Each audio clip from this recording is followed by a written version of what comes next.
and welcome to my Ableton Live course. In this series of tutorial videos we will recreate my synthwave remix of Blind by Fleur. We'll cover composition, arrangement, sound design, effects, mixing and mastering.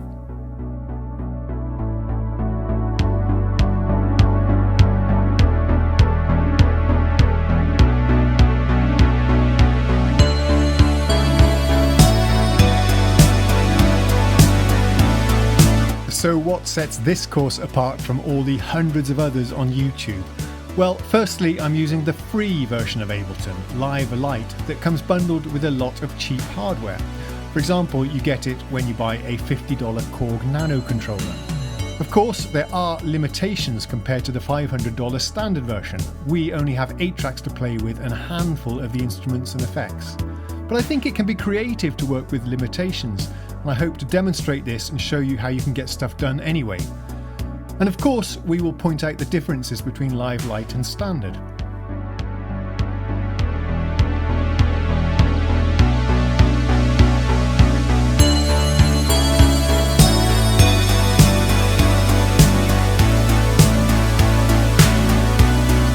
Also, I will try to use free VST plugins wherever possible. A lot of other tutorials use hundreds or thousands of dollars worth of plugins, which I find quite discouraging, especially for beginners or people on a budget. I'm hoping to illustrate that you can get great results on a shoestring budget.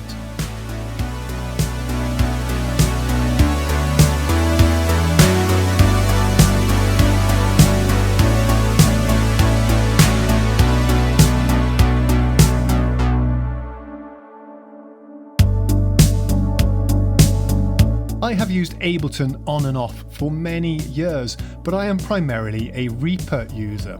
So inevitably we will be making comparisons between these two DAWs, and I will highlight the strengths and weaknesses of each, which I hope will make for an interesting angle on these tutorials. And by the way, the principles of arranging and mixing that I will demonstrate apply to all DAWs, Cubase, Fruity Loops, Pro Tools, whatever.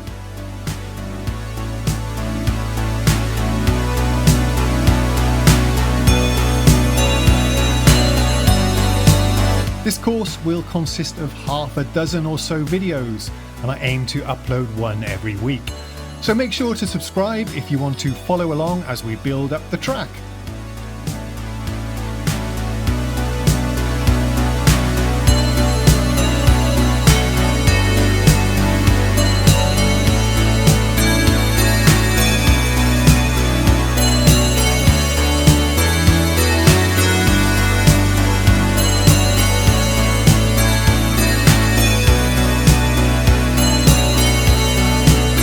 Start next week by showing how to set up the session and import, tempo match and chop up the remix vocal stems.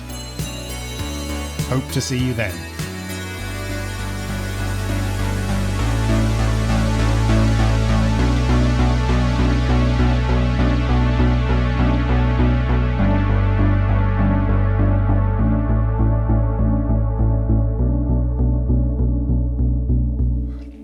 Okay, so when I made that intro, I had some quite ambitious plans to do a series of tutorial videos where we were going to recreate this track from scratch. But about 6 months have passed since I did that intro, and I'm not really feeling like revisiting this song. I'm not sure it's worthy, and I don't want to be too over ambitious here, but I have promised you something. So what we're going to do today is to do a breakdown of the track as it is. I'll go through it track by track, explain how I built it, what instruments I'm using, what effects, and how I mixed and mastered it. So I think you'll get all of the content from that video, but condensed into one probably rather long video. So let's get started.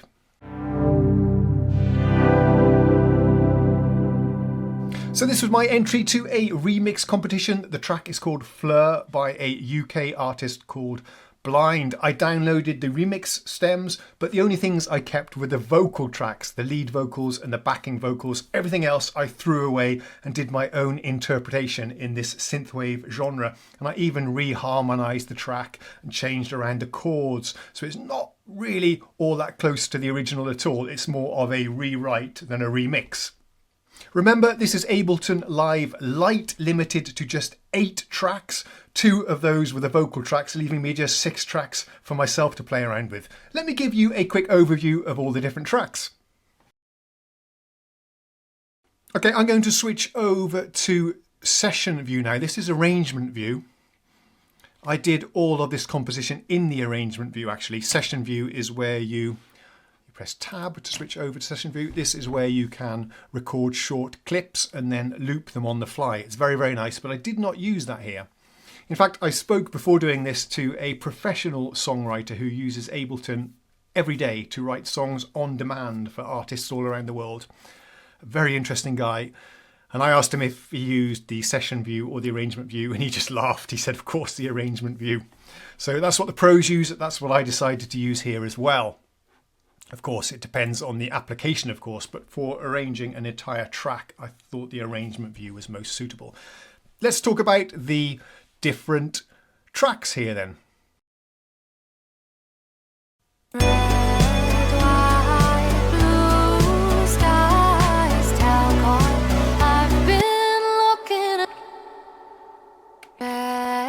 There's your lead vocals, the backings, not doing anything at this very moment. There we go.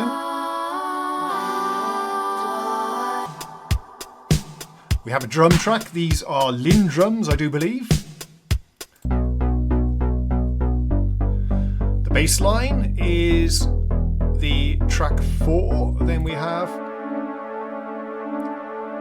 a string lead line that ended up sounding a bit like a pad. We have another one here that comes in a second, so I'll jump back to that when something starts happening. We have bells as well and some sweeps. Actually, what I can do, let me play these for you. So we have the drum track down there using a drum rack instrument. We'll talk about that in a second. We have the bass line. We have the first of the lead sounds. Very nice. This is TAL UNO LX, a Juno 6 emulation. We'll talk about that later. The other string part, the lead part, very similar, but those two are playing different melodies. We then have our lead bell sound, using, of course, DEXED. What else for that kind of FM synthesis bell sound? The DX7 emulation, if you're not aware. And then on the final track, we have some sweeps. These are just wave files, samples that I've grabbed that do a sweep up as we come into the chorus and a sweep down, rises, and I forget the other term. We'll cover those in a second anyway. So there are my 8 tracks, 2 vocal tracks, drums, bass, 2 synth pad sounds, bells, and the sweeps. That's it. And we were limited to these 8 tracks. I can't add any more because this is the bundled version of Ableton Live that you get with some hardware controllers. And I think I got this probably 10, 12 years ago when I got my M Audio sound card. This was included and I've been keeping it up to date ever since. So here are the 2 vocal stems, the only things that I kept from the remix stems. We have a lead vocal line on track 1 and the backing vocals on track 2. Let me play a little bit of these for you. And I'll explain how you import these into Ableton and get the tempo correct. Red, white, blue skies. Been looking into your eyes. So when I downloaded this, it was one single wave file for the lead track, one single wave file for the backing tracks. I imported them into Ableton. There's one setting that I want you to be aware of. If I can find now and remember what it actually is. Let's go down to our preferences. It's this setting here, auto warp long samples. You have to set that to off because what we have to do now is adjust the tempo of the track to get it in sync with the wave file. And you don't want auto warp because that's just going to adjust the length of the sample as you adjust the timing. So turn that off. And then what you need to do is switch on your metronome.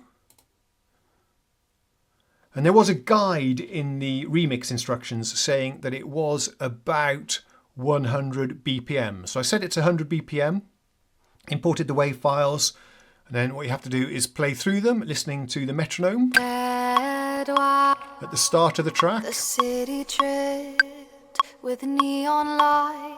Okay, that's perfect. And then you have to go to the end of the track. Red, white, blue skies tell God.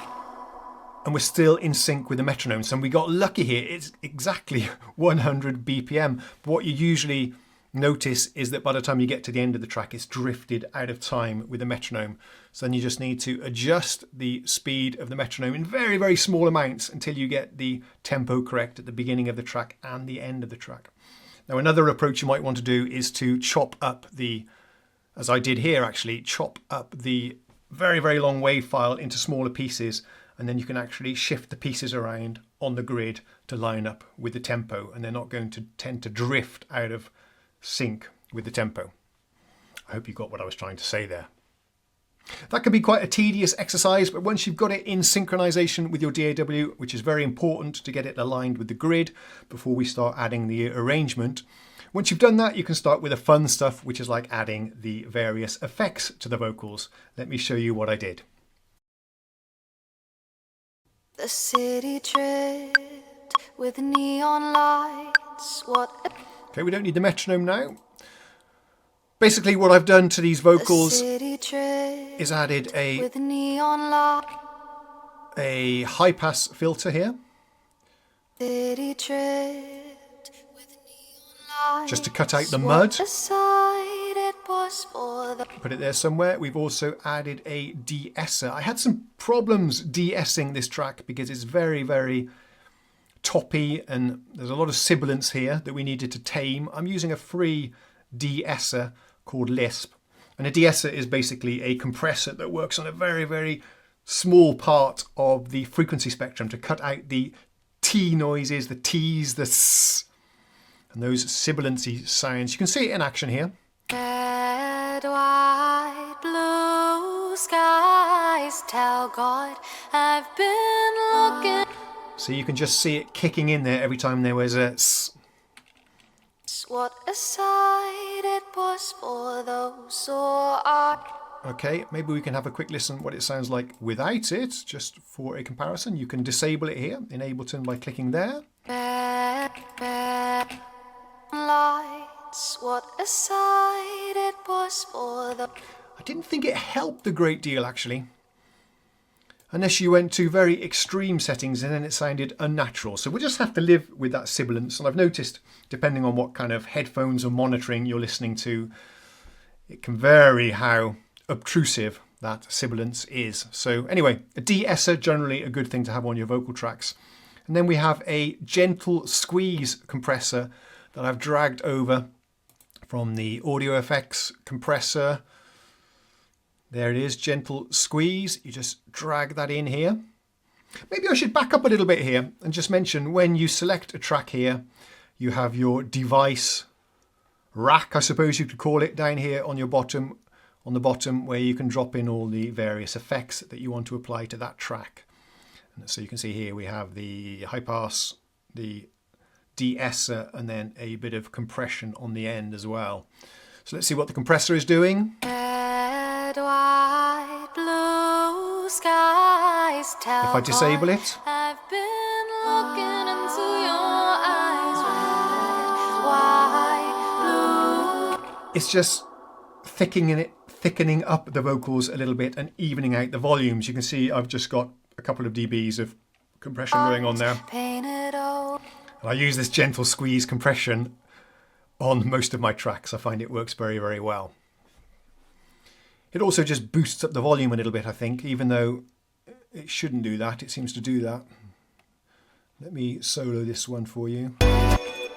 Red, white, blue With it switched off. skies tell God I've been looking into your. It just makes it more punchy, doesn't it? And brings out some of the character of the voice a little bit better, I think. As for the backing vocals, I applied exactly the same settings.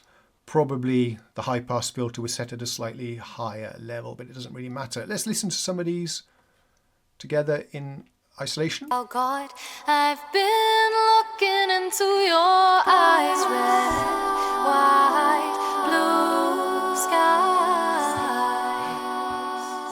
Really wonderful vocals, I think you agree, and the vocals is what made this track, I think, quite special. But some of you guys like the instrumental version as well. But we need to keep the vocal snippets down to a minimum today, so I don't get a copyright strike. Let's move on to the instrumentation. Here is where I tried to figure out some harmonies and some chords for this track. I deliberately didn't really listen to the original because I wanted to figure something out all by myself that was not necessarily the same as the original. So what I did was just play through the track now, listening to the vocals. God's design. That stuff came later. I'll tell you what.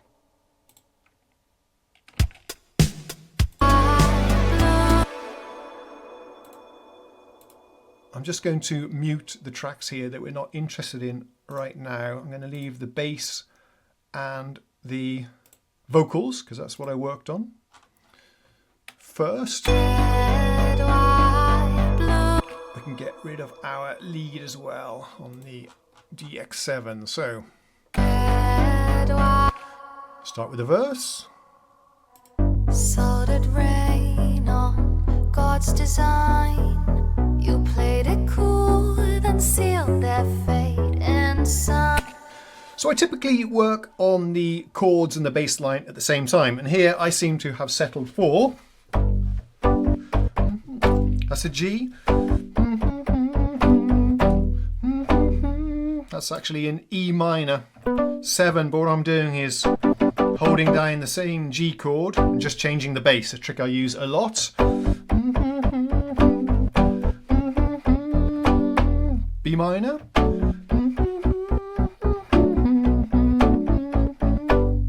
Very simple, just 3 chords.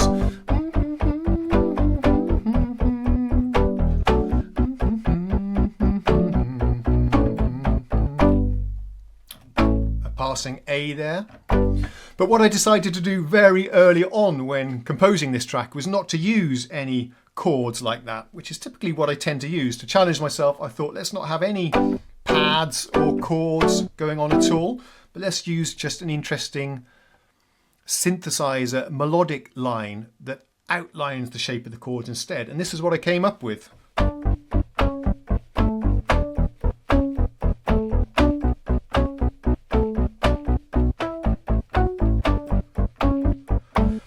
And this is also a very common trick that I often use in songwriting, and I'm copying this idea from many of the great composers that do the same trick. What you're doing is having one lead line that constantly goes whilst the chords underneath it are changing, like this.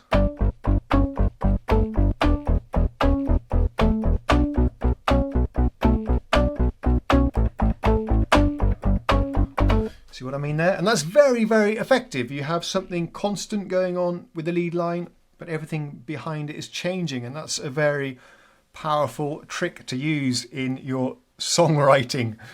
And you'll hear that all over the place. Stranger Things, for example, has that going on all the time as the bass line is changing behind it. So, well, I thought I'd employ the same tactic here. And we do the same thing with the other synth line, but we'll come to that in just a second. So, that was the verse.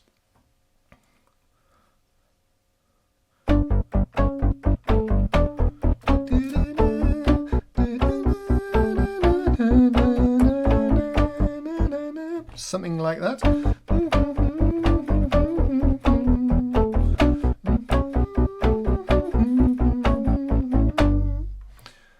then we have a slight bridge in the middle, but that doesn't really do very much. I think it's the same actually. And then we get to the chorus, which is the same chords more or less, but I tried to change the bass line. I think we had something like this. Let's have a listen actually to the chorus. What did I do? Here comes the bridge as well.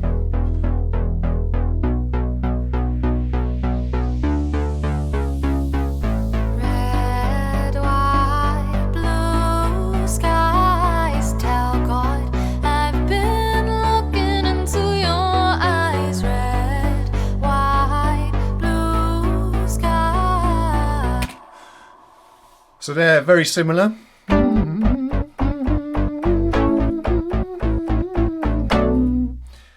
It's basically the same. Instead of me going down to the E-7, I'm walking the bass line up.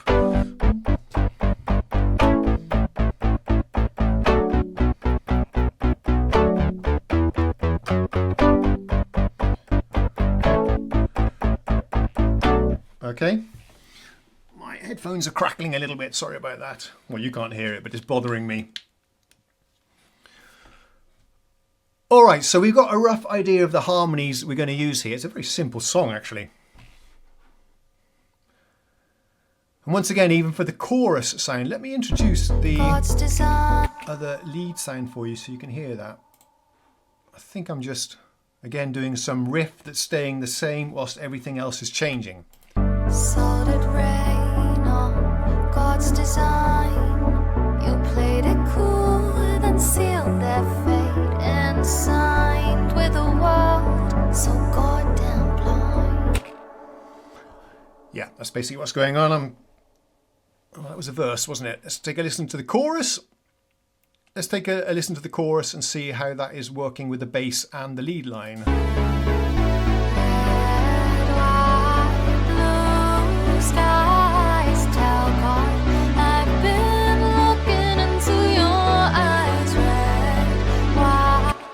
So I'm keeping the same riff.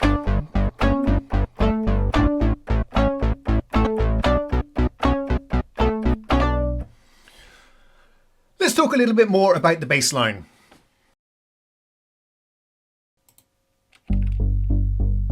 Okay, so I've made this track a little bit bigger so we can see what's going on here. We're just playing through this verse section right now.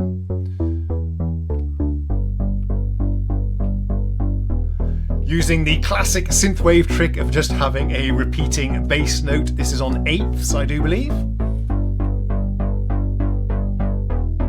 And I played this in by hand and then heavily quantized it afterwards. I can even double click on this and we can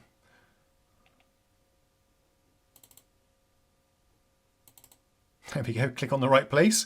Now, I am a little bit rusty. I did this track 6 months ago, maybe even more, in Ableton Live. And since then, I've been using Reaper and now Propelhead's Reason. So please do forgive me if I'm a little bit clunky when navigating around in my arrangement. And I've forgotten most of these shortcuts as well. I was pretty dope at them back then, but it's all gone now. So I know some of you are screaming at me as I'm clumsily navigating the user interface here, but I'm doing the best as I can to remember what I was doing at least 6 months ago. So this is how it looks in the piano roll editor.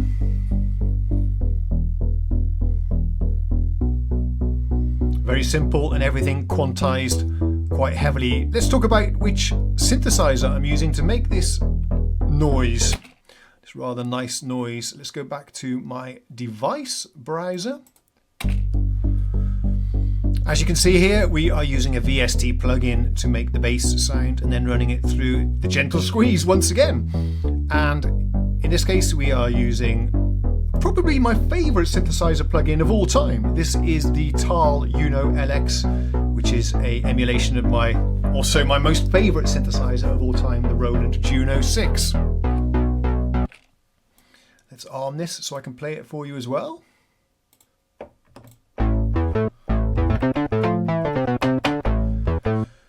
And the thing I like about this is it's such a simple synthesizer. It has got a bunch of presets, but this is the one synthesizer where I typically don't use presets because it's so simple to dial in the sound yourself. Why don't we zoom in a little bit on this one?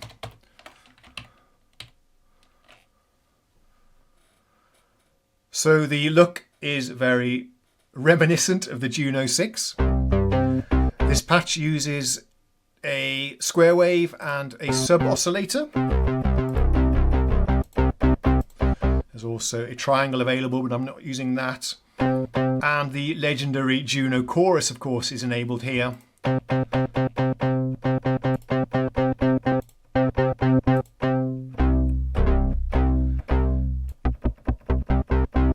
We've messed around with the decay time to get something that sounds good. And the next trick I'm going to show you is how we are modulating the envelope of the filter to get a bit more interest and character in the sound. We're modulating this one here basically, which is how much of the filter goes through our envelope. Let's take a look at that. Okay, rather annoyingly, I'm having to re-record the part about the bass automation. I'm not sure where that little clip went. Maybe I forgot to press record, but here we go again. That's why the lighting might be a bit different and the keyboard is gone. I thought I was done, but we're not. Let's just revisit the topic of automation. This is very important to make an otherwise monotonous sounding, very simple bass patch much more interesting and dynamic. So what you do is you choose the parameter you want to automate. I've gone for the plugin here, TAL UNO LX, and then the parameter you want to adjust, which in this case was our filter envelope, which was this knob over here. And then I just drew in this curve, just clicked in all the points, and the principle here, the strategy I'm using is to start with the filter closed, so you get a very muffled sound, and then just open it up. You can see as we're opening it during the intro, then I'm dropping it down again, building up once more during the verse, keeping it high during the chorus to add a bit more energy and life, dropping it down for the verse, up and down, up and down. Let me show you that in action. You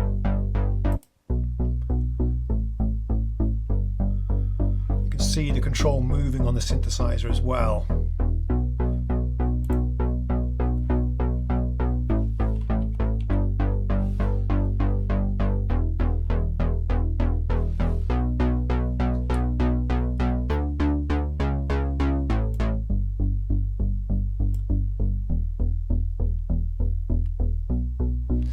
Very easy to do. I can adjust these however I want. The track is playing.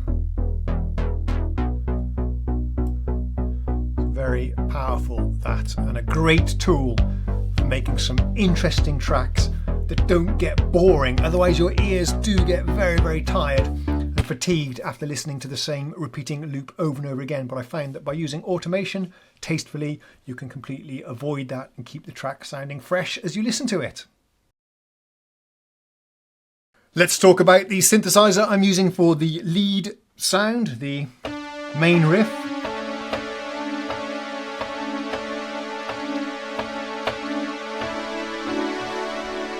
All we have is one instance of Uno LX. This thing creates very, very simple sounds, but that's all you need in a mix like this. You just need a nice synthesizer with a saw wave, a filter, and an envelope. That's pretty much what you need to get you in the ballpark for this kind of music. At least that's what I think. We have the double chorus trick going on there on the Juno. Big part of the Juno 6 was the sound of the chorus. But also,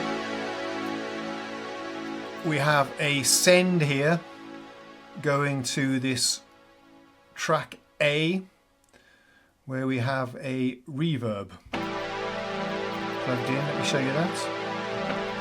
I can mute that. So I think huge amounts of reverb is a big part of the synthwave sound, so we are using that here.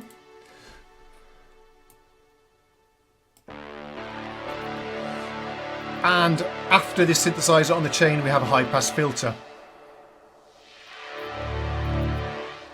which I probably didn't need to use really. We could have deactivated that one and used the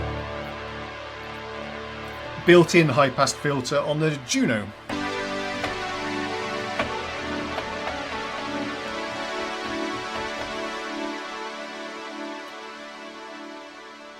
So that is the sound I'm using, a very, very simple synth pad sound. And I challenged myself here not to play chords. I just played this lead hook. But once you have all the reverb and the long release on this patch, it does sound a bit like a pad anyway. Let's talk about the automation. I'm going to switch over to our arrangement view, which is where I worked most of the time. For strings 1, I'm going to take a look at the automation lane, which I'm not seeing anything right now. So over on the arrangement view, you can see again how I have drawn in some pretty simple automation here. This time, you can see here, the parameter is on the synthesizer TAL UNO LX. It's the cutoff. And if we play the track from, say, here, you can see how the sliders are moving on the synthesizer, this frequency cutoff here.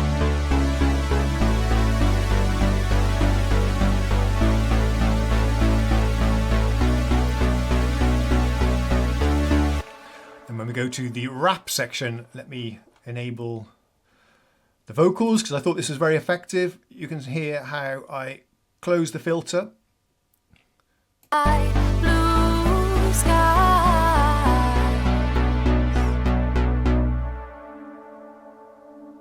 Vous récoltez ce que vous semez.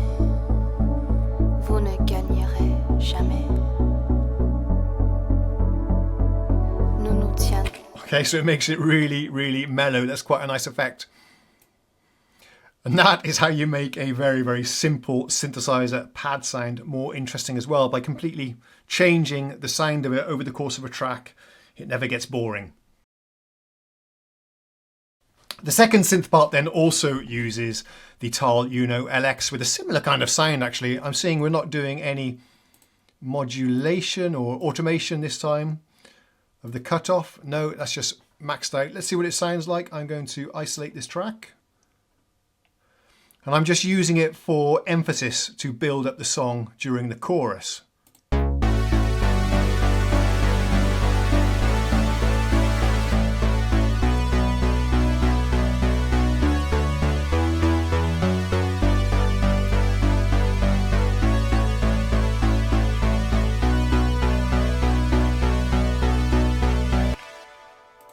So the line I'm playing there is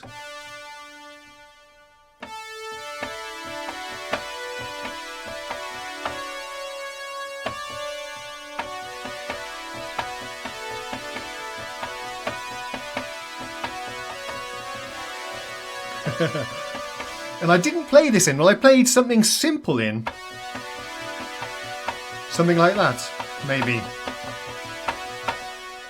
And then what we did is went into the note editor and I shifted some of these notes around manually to get that interesting rising note there at the top of the arpeggio, which works really well with the bass line. And we're going back down again, so that's quite nice. And an up and down rise of the harmonies. Regarding the sounds here then, well, we're using TAL again.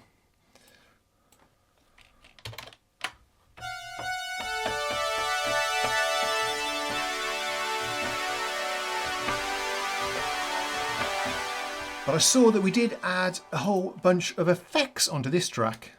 I think I was just playing around here because they're not having a lot of effect, I don't think. So let's have a listen. So we have the synthesizer. Next we have a delay. I'll disable that.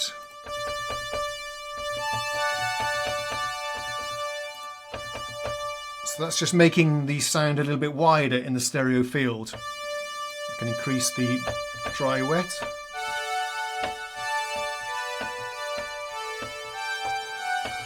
Although not very much because it's not sounding very stereo to me. That was the mix I put to 100% wet. Very nice reverb here. So in this case I have a reverb as an insert effect on the track. It's also getting sent to the reverb send that we had a look at earlier. And these are just the standard reverbs in Live Lite that I've dragged in. You find them over on the audio effects, under the reverb. And I don't know if this was in the special category or the halls, it doesn't matter. Just drag one in and see which works for you, which you like the best. But I like the sound of this one. It's got some reverb and chorus. And then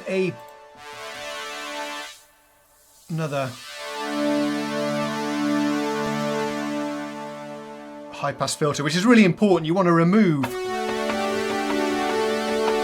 a lot of that mud from the pads. I know it sounds gorgeous when you're playing it in isolation. I think even the Juno, had some filtering on it as well. If you use something like this, it's just too much in the mix and it muddies up the bass and the drums and everything. So you need to filter that out.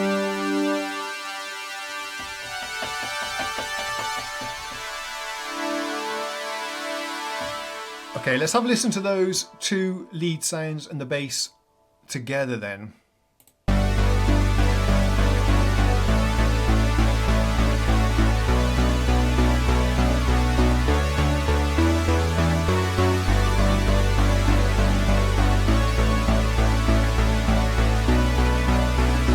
It just ends up being a gorgeous wash of synthesizers and reverb, which is exactly what you want for this kind of synthwave track. Before we move on to the drums, let me just show you how I made the introduction to this track. It's very, very simple but quite effective and a bit of a synthwave cliche.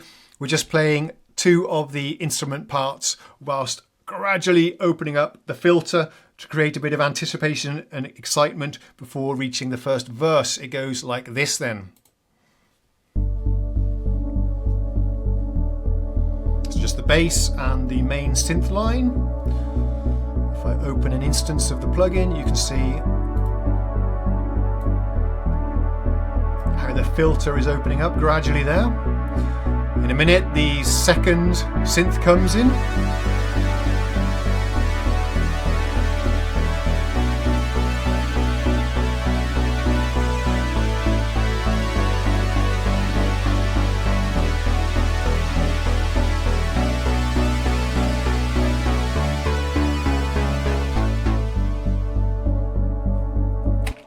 And then we drop everything down again so it's really quiet and in the background for when the vocals come in to give them some impact. That's a really simple trick and something that you can use on your own productions.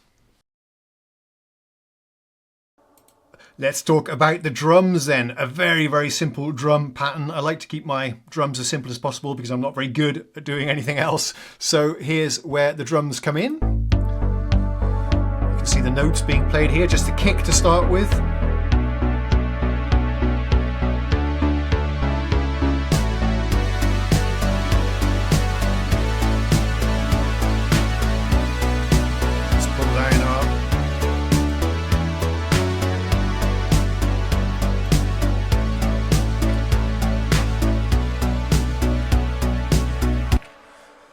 That's what this sounded like. Let me explain where I got the sounds from. Now, this was a free sample pack I downloaded from somewhere. I did have links on my Facebook page at the time. You do see these from time to time. Companies offer, I think this was a 67 drum machine free sample pack. What you do is download that. I then unzipped it. And I think in this case, we took LinnDrum samples and I dropped them in onto a drum rack. I really like drum racks. It's one of the features I love in Ableton and something that is sadly missing in Reaper. So here we have it down here. I created an empty drum rack and then from my Explorer, or perhaps I did it here actually. Sample library, was it here? Yeah, there we go. It's probably 68 drum machines or something. I went down here to the right machine that I wanted to use. Doesn't really matter right now. I think it was a Linn that we're hearing in this case. It's probably the LinnDrum maybe. And then I just dragged in the samples that I wanted onto these pads down here. You can have a huge number of samples assigned in a drum rack. In this case, I'm just using the bare minimum really. We have a bass drum. You can play them from the keyboard as well. Snare, clap, 2, I'm only hearing 1, not quite sure why. I'll check that in a minute.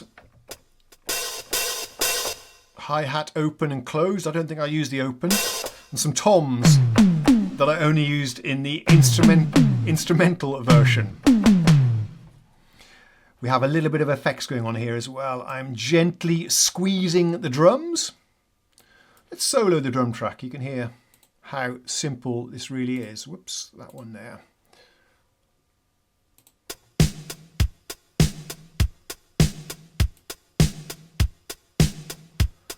So what's the gentle squeeze doing without it? I mean, it is increasing the gain a bit, which is why it sounds better, but it's also squashing the drums a bit, removing the transient at the front and boosting up the reverb, which is a really nice effect. You get that gated reverb sound.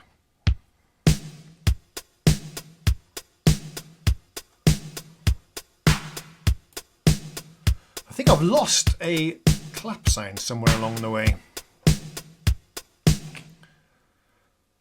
Now this is really nice as well. This is, you have to click this button here on your drum rack, and then you can edit the balance of all the different sounds. You can pan them and add effects as well. Add effects is a super cool thing here as well. I'm going to zoom in here a bit so everyone can see. Let's get things playing. So here are all the sounds. The bass drum, this is where I can adjust the volume. You can also map these to individual tracks in the arrangement or the session view, but I only had 8 tracks to play with, so we have to do all of the mixing within the drum rack. This drum rack was what enabled me to do this arrangement with just the 8 tracks, because we have a whole bunch of drum sounds that I can mix within one track. It's really, really nice. So there's our snare. And we also have a reverb effect down here as well. And I can adjust the send of each drum sound that is going to this reverb. Let me play with that, it's easiest just to demonstrate. So for the snare, for example, that's the volume, sorry.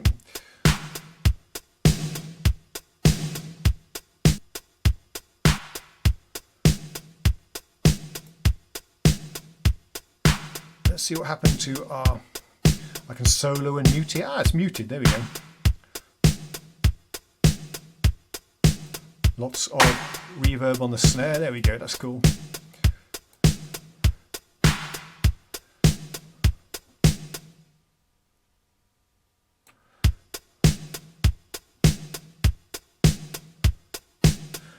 So you get the idea. Here is where I mix all of the different sounds and add various sends to those sounds as well. And in this case, we're sending the drums that we want through the reverb. There's a tiny little bit of the bass drum going through the reverb as well. You don't want too much of that typically. I just wanted to widen it a bit, give it some stereo width. Snare drums are cool. Claps.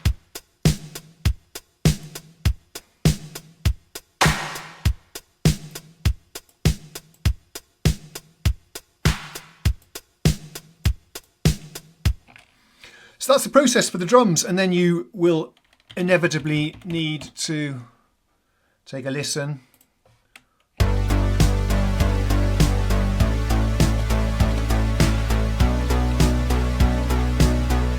Here.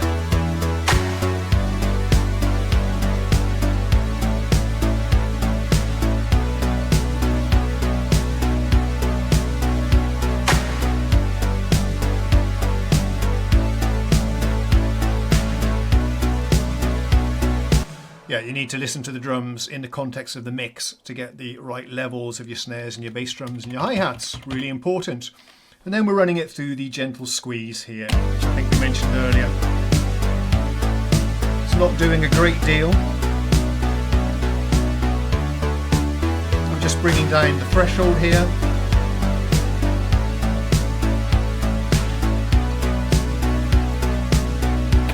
Until it sounds good. Nothing more scientific than that, really. Let's move on to the DX7 bell sound, which I use as a turnaround and as a hook during some of the pauses in the verses and the choruses.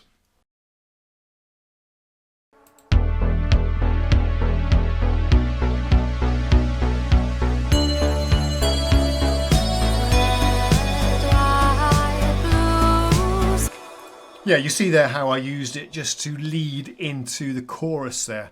I also use it as a turnaround a little bit later on when we come back into the verse or into the chorus. And then in the end here it kicks in.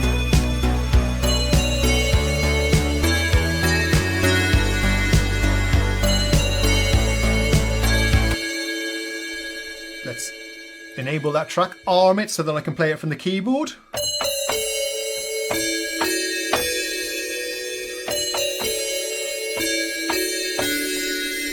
And here when I composed this, the aim was just to get something that was simple, very melodic and a little bit catchy as well.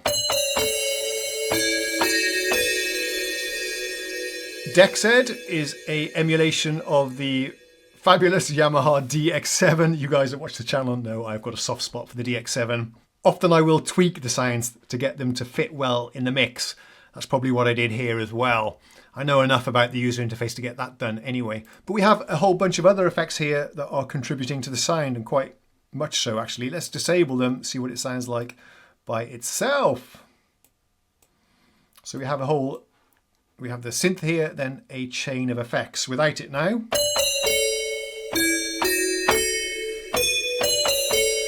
I've added our high pass filter as always.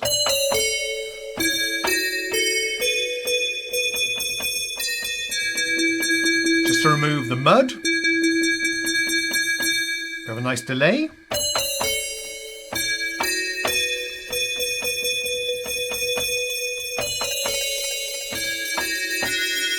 Adjusting the dry wet, and then we have a sizzle reverb. I'll switch over to our mixer. It's also getting sent a lot of it to our reverb track as well. I see we have a delay track as well with a simple delay, but I don't use this, I don't think, so we can ignore that. I can see it's muted as well. DEXED is a completely free plugin as well. I've tried to use as many free plugins as possible in this song and in this tutorial. Now, the TAL UNO LX is the only plugin you have to pay for. That's about 60 bucks.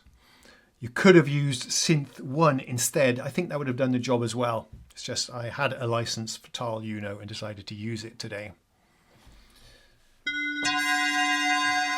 All of the audio effects are the built-in Ableton ones. I'm trying to do as much as possible using the effects that are included with Live Lite.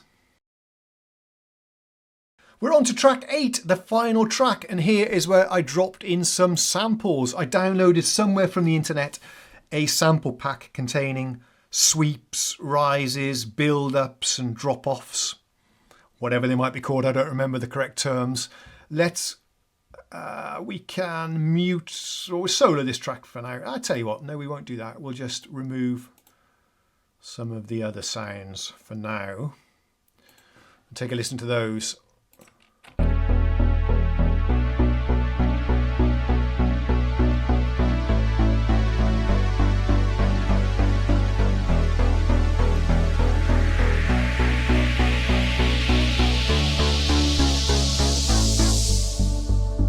Okay, normally they are so way down in the mix you don't really notice them, but they do add a little bit to the build up, to the crescendo, to the excitement of the track. So I think they were probably down here somewhere.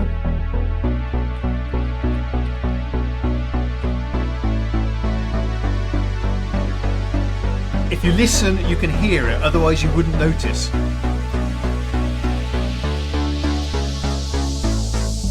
So we got one there. Let's see what other ones I'm using. Pressing tab to switch between the arrangement view and the mixer.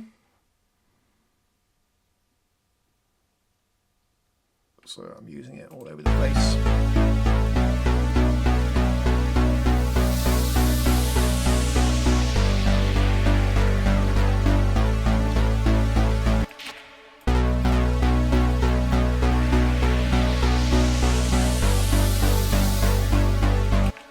So I thought that was a nice way to use that final track. I got that tip from a tutorial by the Midnight. They use it in all of their stuff. And once you know about that trick and you start listening carefully, you hear that in all sorts of songs. Just that filter sweep going on as you come into a chorus and then perhaps dropping down as you leave the chorus. It's really nice. Let's enable all of our tracks again and you can hear that in action. And I've boosted up the volume of it right now just so you can hear it. It wouldn't normally be this high.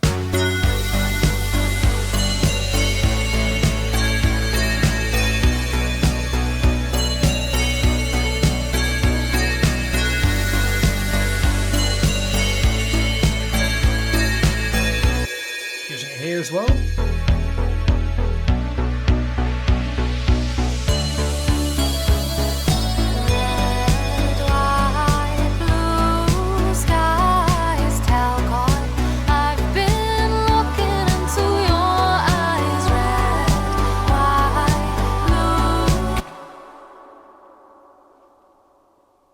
Massive amounts of reverb. That's what you want. Let's talk about mixing then. I think we've gone over all of the tracks by now. We're ready to mix and master our production. Let's move over to the session view, which is where we get a nice big mixer to work with. In the arrangement view, you're stuck to these little controls over here, which I don't really like. But over on the session view, where we would normally work with our clips, that's where you happen to get the nice Ableton mixer. I'm going to unarm that one right now. I don't remember exactly how I mixed this track. Let's just move everything down to 0. I mean, the vocals have to sit very well. That's the most important thing to any track, is the vocals. You want to be able to hear those. I think I may have started with the vocals. Just see where we are in the arrangements. Red, white, blue sky. So there's our vocals. Lots and lots of reverb there, as you can hear. Let's bring in the bass. Red, white, blue skies. Tell God I've been looking into your eyes. Red, white, blue sky. Something like that. Let's mute these now, just because I don't want to use too much of the vocals in case of copyright issues.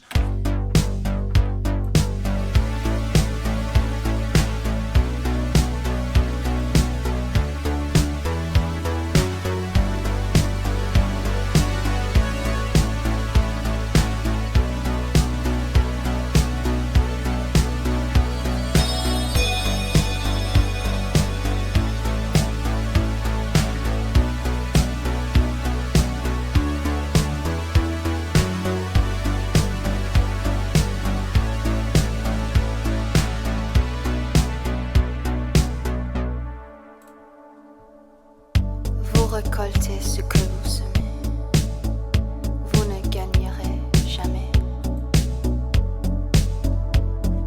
Nous nous tiendrons ensemble pour toujours et tout. That sounds about right to me.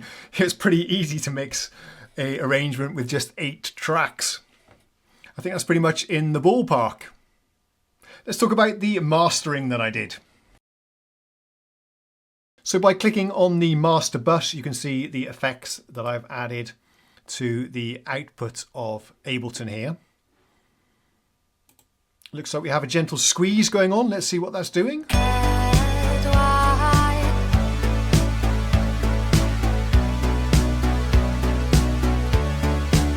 Without it.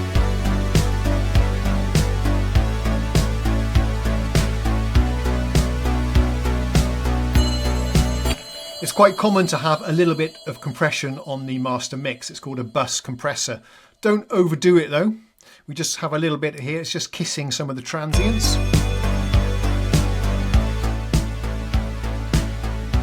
It gets very squashed if you overdo it. We don't want to do that.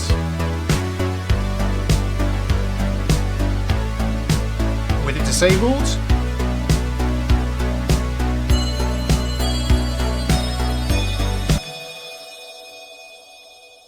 We also need, of course, our peak limiter. I'm using a freebie called Loud Max, which I've used for years. It's absolutely fantastic. It looks like this. There is one built into Ableton Live Lite as well. I didn't like the controls. I didn't get on with it at all. This one I'm much more familiar with. So let's see how that is working then. Let's play the track again.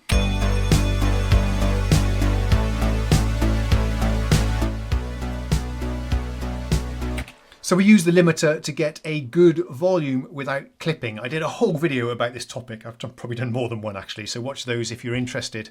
But what we need to do is drop the threshold.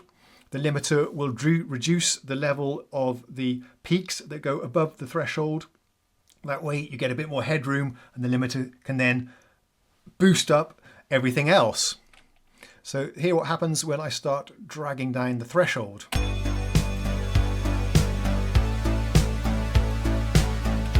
The red here indicates when the limiter is actually reducing the gain of those peaks, the transients.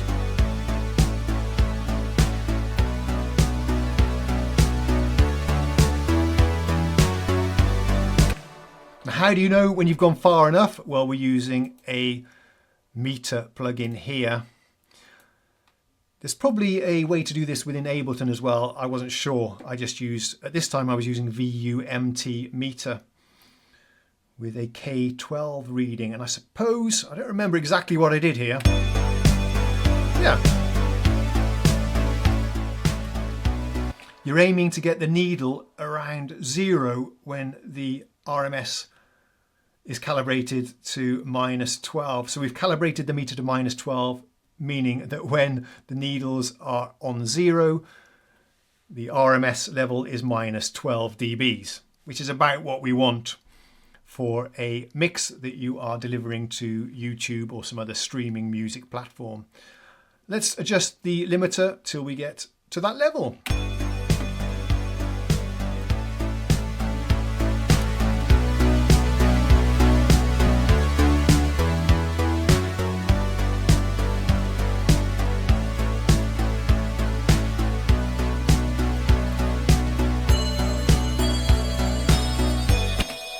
I'd say that's about right. And I do realise this is not strictly speaking mastering. I'm overusing the phrase a little bit here perhaps. All I'm doing is applying a little bit of bus compression. Sometimes I'll do some EQ on the master bus and then some peak limiting. But that's good enough for me. This song is not worthy of sending off to another mastering engineer, even though there are a lot of benefits to doing that. For me, it's good enough to get my tracks sounding good on my YouTube channel. The very final step then, we've created our song, we've mixed it, we've done some very, very basic mastering to get it ready for YouTube or any other streaming service. We need to export this to a WAV file. Let's see how you do that. It's been a little while, I'm not sure if I remember exactly. I would think it's export audio there. There we go, here's a couple of settings. Rendered track, the master track, that's what we want. The start, the finish. Well, we didn't set those today, but you need to set those when you're doing it for real file type WAV. 48 is what I use for my videos. Bit depth 16 is good enough. The other settings, I'll just leave them on the defaults. Let's do this. Export. We'll do a demo export and go. And this is doing faster than real time, which is rather nice. Whilst this is going, another thing you might want to do, I had all the instrument tracks playing as MIDI files going through the VST synthesizers, which is great when you are editing the tracks.